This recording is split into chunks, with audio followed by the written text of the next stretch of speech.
We're talking about the apology. We're talking about what it means for DV victims out there. What does it mean for people in power with the power dynamics? What does it mean for an industry that may or may not be complicit with some of this stuff? I don't think that this is the last video that's coming. I don't either. I think more videos are coming. Do y'all believe the rumor that this video was obtained in a raid? Yes. Yes. But I definitely do. Yeah. Yes, good, and thank God. Yeah, I agree with all of that. I think it speaks to just how sick of a person he really is.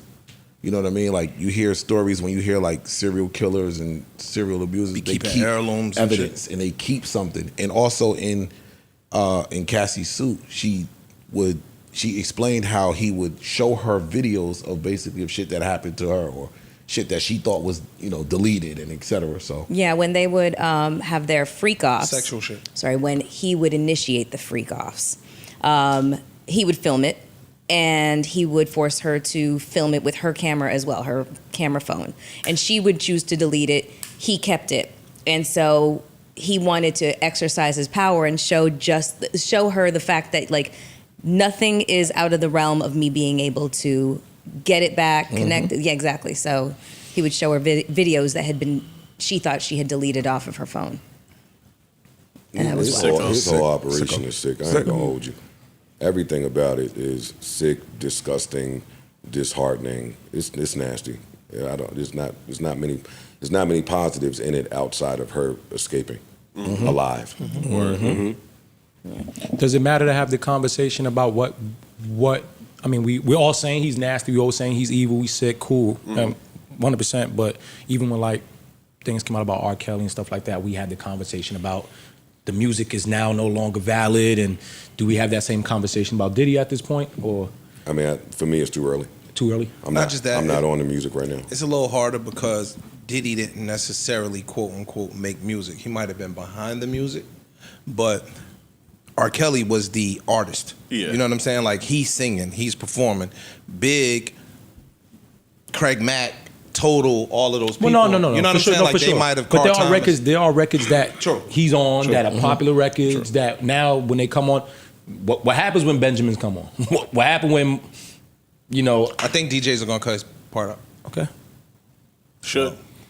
He's in the intro. On some of these songs. Yeah. He on the hook.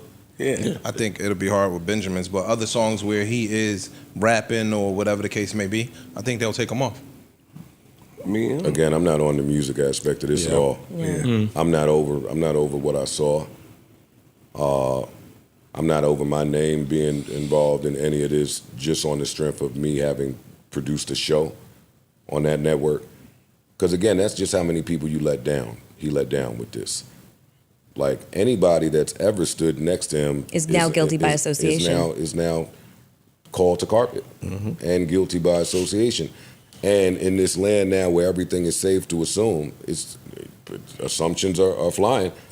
People are just assuming, hey, if you was over there, you seen some shit. I want to reiterate and reinforce that never in my wildest dreams would I have imagined seeing something like that. With the rumors, with everything that I've heard. Never in my wildest imagination could I envision that to be the truth, which is sick. This is a moment of self-reflection for me as well. Seriously. Yeah.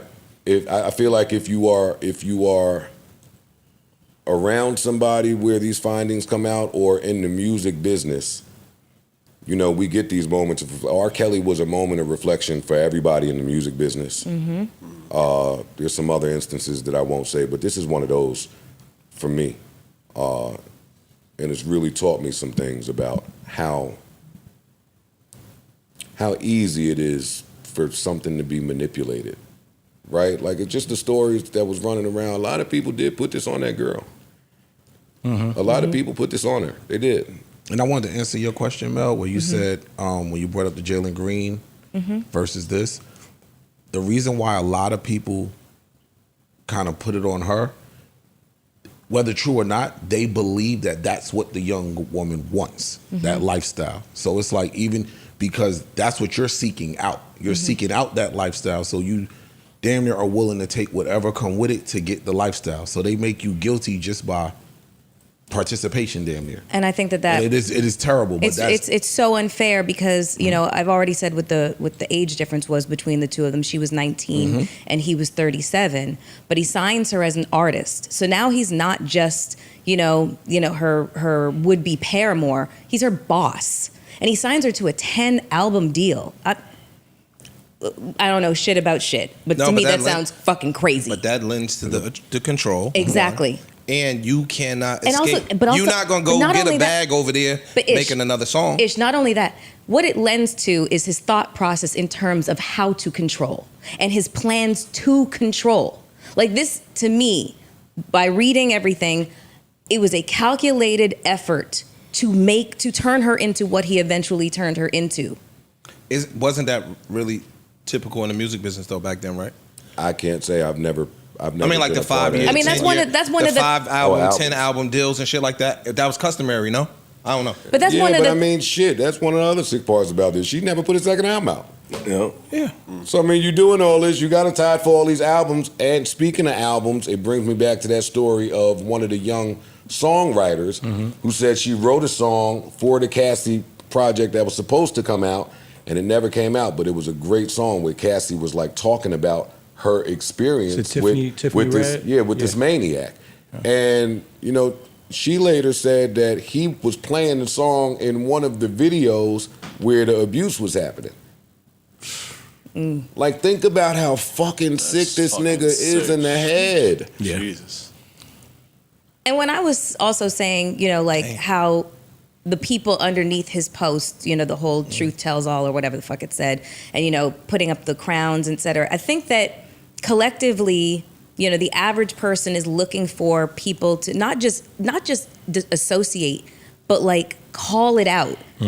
You may have a good relationship or a good professional working relationship and have had some, personal, experiences with this person, but you also have eyes. And I think that that's what everybody's paying attention to, is who is currently silent and not calling out the behavior for what it actually is. You know what I'm saying? I think that people are really going to appreciate the fact that you are standing 10 toes down saying he is a piece of shit. This is me, Joe Budden. This is what I feel. He is a piece of shit. That shit was disgusting. There's no excuses for it, etc. I think that that's what people are collectively looking for from celebrities who have, kind of commingled with him and celebrated him at the moments where he was to be celebrated. But now, at this moment, you're quiet. Celebrate none of that. You know what I'm saying?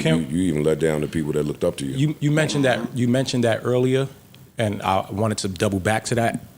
Only because, let's just do the elephant in the room. The elephant in the room, I had a lot of people kind of like champion a post I made on Twitter. And then I had a lot of people also in the comments kind of like, how can you take that stance, but you sit next to someone who's been accused of things and all that. And at first I was like, do I even pay attention to it, because I already know where I stand.